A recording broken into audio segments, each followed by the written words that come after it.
زیادہ چاپلوسی کون کرتا ہے؟ گئے اس کو دھکے دیے، کمزور تھا بیچارہ، گر پڑا اور گر پڑنے کے بعد اس نے ایک جملہ کہا، دیکھا تو نے اس ظلم کی داستان کو، دیکھا تو نے؟ اگر میں محروم نہ ہوتا تو اس کے دروازے پر کیوں آتا؟ اور پھر اس کی زبان سے ایک جملہ نکلا، میں تجھ سے انصاف چاہتا ہوں، میں تجھ سے انصاف چاہتا ہوں۔ کبھی ظلم مت کر، آباد رہنا ہے تو کبھی ظلم مت کر۔ اپنی زندگی میں کبھی مکھی اور پسو کو بھی گالی دے کے ان پہ بھی ظلم مت کر۔ اللہ کو ظلم پسند ہے۔ اس نے کہا انصاف چاہتا ہوں میں تجھ سے، یہ کہہ کے وہ نکلا۔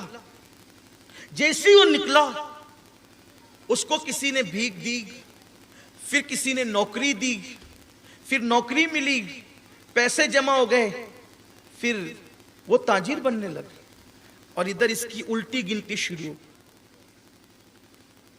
میں ایک بہت خاص بات جو کسی کتاب میں آپ کو نہیں ملے گی، میں نے اپنے پیران اعظام سے سنی ہے، یہ بات اپنے بزرگوں سے سنی ہے، جو آج آپ کو میں بتا رہا ہوں۔ کسی بھی بندے کی کتنا بھی وہ پاپی ہو، کتنا بھی گنہگار ہو، کبھی اس کی الٹی گنتی شروع نہیں ہوتی اس وقت تک جب تک وہ کسی کا دل نہیں دکھاتا۔ جب بھی کسی کی الٹی گنتی شروع ہوتی ہے نا، دل دکھانے پر شروع ہوتی ہے۔ اللہ ہر گناہ کو نظر انداز کرتا ہے، لیکن دل دکھانا اتنا بڑا گناہ ہے کسی کا بھی۔ مسلمان کافر کی کوئی تفریق نہیں ہے یہاں۔ اسلام کہتا ہے بے وجہ کافر کا بھی دل نہیں دکھانا ہے، تم کو جانوروں کا بھی دل نہیں دکھانا ہے۔ میں کہتا ہوں صرف اس ایک جملے کو آپ یاد کر لیں۔ آج 9ویں محفل ہے، کل 10ویں محفل ہوگی، پتہ نہیں کل جو گفتگو ہوگی اس گفتگو میں ہم رہیں گے کہ نہیں رہیں گے، آئیں گے کہ نہیں آئیں گے، پتہ نہیں، لیکن بس، اور اس سے پہلے کی نشستوں میں آپ شریک رہیں یا نہیں رہیں، کچھ ایسے چہرے ہیں جو پہلے دن سے ہیں اور ہر دن آپ کی تعداد میں اضافہ ہوا ہے، اللہ آپ سب کو جزائے خیر دے۔ لیکن بس میں اتنا کہتا ہوں، میری یہ 9ویں گفتگو ہے، بلکہ آپ تو مجھے کم و بیش 21 سال سے سن رہے ہیں، بہت سارے لوگ میرے بچپنے سے مجھے سن رہے ہیں، لیکن آپ سے آج اتنا کہہ دیتا ہوں کہ آپ کو کچھ یاد رہے یا نہ یاد رہے، یہ ایک جملہ آپ گانٹھ باندھ لو اور اپنے بچوں کو بھی نصیحت کرنا۔ اگر آباد رہنا ہے دنیا اور آخرت میں تو آج دل پہ نقش کر لو کہ زندگی میں کبھی کسی کا دل نہیں دکھائیں گے۔ اگر آپ نے دل نہیں دکھایا اور دل خوش ہی کرتے رہے تو انشاءاللہ دنیا بھی آباد رہے گی، آخرت بھی آباد رہے گی، کیونکہ حضرت مجدد الفسانی فرماتے ہیں دل اللہ کے ہمسائے ہیں، دل اللہ کے پڑوسی ہے، پڑوسی کیسا بھی ہو اس کی حمایت تو کرنی ہی کرنی ہے۔ میرے آقا علیہ السلام کے دیوانوں یاد رکھنا، کبھی کسی مومن کا دل، عام انسان کا دل دکھانے کی اجازت نہیں تو مومن کا دل کیسے دکھا سکتے؟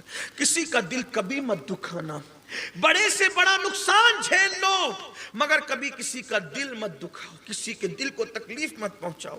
کیا ہوا؟ جب اس کا دل دکھا اس نے کہا مجھے تو نے محروم کیا، میں اس کی چوکھٹ پہ آیا، آج میں تجھ سے انصاف چاہتا ہوں۔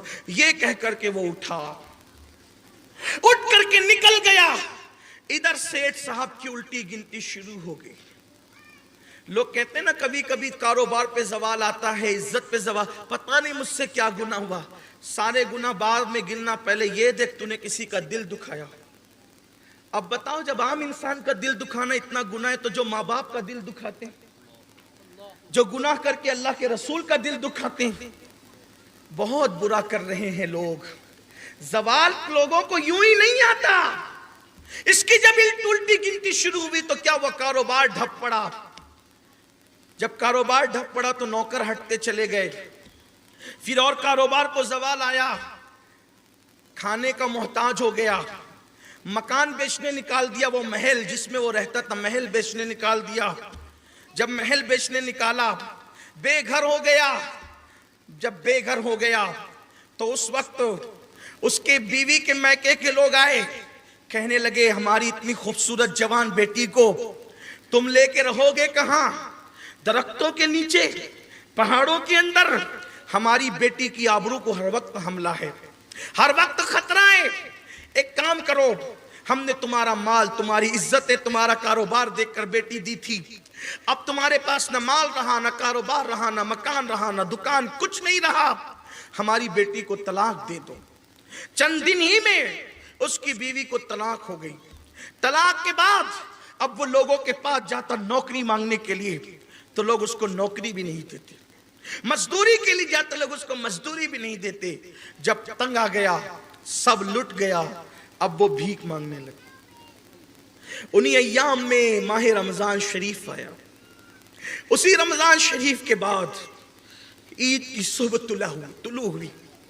عید کی صبح کا آغاز ہوا اور عید کی نماز پڑھ کے جب لوگ اپنے گھروں کی طرف جانے لگے، اسی محل میں جو پچھلے سال اس سیٹ صاحب کا تھا، اسی محل میں اب کوئی میاں بیوی اور تھے. دسترخوان لگا، کھانے کے لیے کھانا رکھا گیا. جب کھانا رکھا گیا، عین شوہر نے، خوبصورت شوہر نے، جوان شوہر نے جب پہلا لقمہ منہ کی طرف آگے بڑھایا، بیوی اس کی چہرے کی طرف نظریں گاڑ رہی تھی. ایسے میں وہی آواز، جیسا لگا کہ کوئی ریکارڈنگ دہرائی جا رہی. حالانکہ اس وقت ریکارڈنگ کا کوئی تصور نہیں تھا. کہنے والے کہتے ہیں تاریخ اپنے آپ کو دہراتی. کسی کی صدا آئی، کسی غریب کی صدا ہے. کوئی عید کے دن اللہ کے لیے فقیر کو کھانا کھلانے والا. اس شخص نے لقمہ برتن میں رکھا، نوکروں کو کہا ہم بعد میں کھائیں گے، یہ کھانا اٹھا کر پہلے اس کو کھلاؤ. اور نوکروں سے کہتے ہیں سنو، کہتے ہیں کہ جس کے ہاتھ سے صدقہ دیا جاتا ہے اس کی بلائیں ٹلتی ہے. یہ کھانا تم نہیں دو گے اپنے ہاتھ سے، اس فقیر کے ہاتھ میں کھانا دینے کے لیے میری نئی نویلی بیوی جائے گی اور یہ اس کو کھانا دے گی. وہ عورت نے، اس لڑکی نے جیسے کھانا اٹھایا اور فقیر کی طرف چلی، فقیر پر نظر پڑی، چیخ مار کر بے ہوش ہو کے زمین پہ گر پڑی. ہاتھ کا کھانا چلا گیا، زمین پہ گر گیا. فقیر بھاگ گیا، فقیر بھاگ گیا. وہ ملکہ گر پڑی. جیسے اس کو اٹھایا گیا، پانی کے چھینٹے دیے گئے. بڑی سادگی کے ساتھ اس کے شوہر نے اپنی نئے نویلی دلہن سے پوچھا فقیر کے چہرے میں تم نے کیا دیکھا کہ تم چیخ مار کے بے ہوش ہو کے گر پڑی؟ تو اس نے پورا قصہ بتایا. پچھلے ہی سال کی بات ہے کہ یہ شخص میرا شوہر تھا جو آج بھیک مانگنے آیا تھا. یہ میرا شوہر تھا، یہ میرے ساتھ بیٹھ کر اسی محل میں کھانا کھا رہا تھا. کسی فقیر نے صدا لگائی، دھکے دے کے مار پٹوا کر کے اس کو ہکال دیا. وہ جاتے جاتے اتنا کہہ گیا تھا اللہ اگر تو نے مجھے محروم نہ کیا ہوتا تو میں اس کے پاس بھیک مانگنے کیوں آتا. آج میں تجھ سے انصاف چاہتا ہوں. انصاف یہ کہہ کہ وہ چلا گیا اور اس کے بعد اس کی الٹی گنتی شروع ہو گئی. پھر اس کا محل بکا، کاروبار تباہ ہو گیا، حتیٰ کہ میں اس کی بیوی تھی، میں نے اس سے طلاق لے لیا. یہ سب سن کر بہت سنجیدگی سے اس شخص نے اپنی نویلی بیوی کی آنکھوں میں آنکھ ڈال کے کہا اللہ کی عزت کی قسم اگر وہ تیرا شوہر تھا پچھلے سال تو تیری چوکھٹ پر جو شخص بھیک مانگنے آیا تھا وہ کوئی اور نہیں تھا، وہ میں ہی تھا، وہ فقیر میں ہی تھا. اس دن کے بعد سے میرے اللہ نے میری سنی اور ہر دن میری ترقی کا دن ہوا. دیکھو صرف 1 سال میں یہ انقلاب آیا، ظالم فقیر ہوا، مظلوم مالدار ہو گیا. اس لیے مال ملے، عزت ملے، علم ملے، کچھ ملے، اللہ کی جو نعمت ملے، اللہ کی مخلوق پہ کبھی ظلم مت کرنا. میرے نبی نے فرمایا الخلق عیال اللہ، مخلوق اللہ کا کنبہ ہے. اور ایک مقام پہ فرمایا ارحموا من فی الارض ویرحمکم من فی السماء، زمین والوں پہ تم رحم کرو، آسمانوں کا خالق تم پر رحم کرے گا. آؤ آج اللہ کی بارگاہ میں سچی توبہ کرو. اللہ مجھے آپ سب کو معاف کرے.